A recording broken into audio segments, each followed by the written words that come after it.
دوسرا سوال ہے، اگر کوئی شخص عشاء کی نماز میں وتر باقی رکھے اور تہجد کی نماز کی نیت کر کے سوئے کہ تہجد میں وتر پڑے گا، لیکن اگر آنکھ نہ کھلے تو کیا وہ عشاء کی نماز قبول نہیں ہوتی، یا پھر کیا کرنا چاہیے؟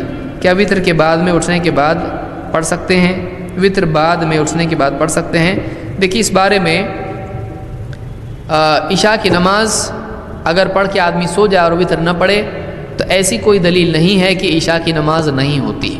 وہ فرض نماز ہے اور وتر سنت ہے، تو سنت کے نہ پڑھنے سے فرض رد ہو جائے، میرے علم میں اس کی کوئی دلیل نہیں ہے۔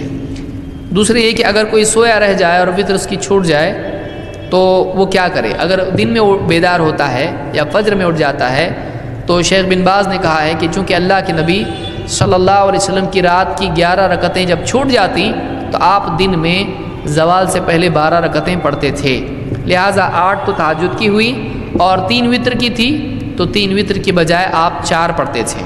تو شیخ بن باز کہتے ہیں اس سلسلے میں کہ آدمی کو چاہیے کہ وہ 3 کی بجائے 4 پڑھے، تو 4 رکعت وتر کی قضا کے طور پر پڑھے۔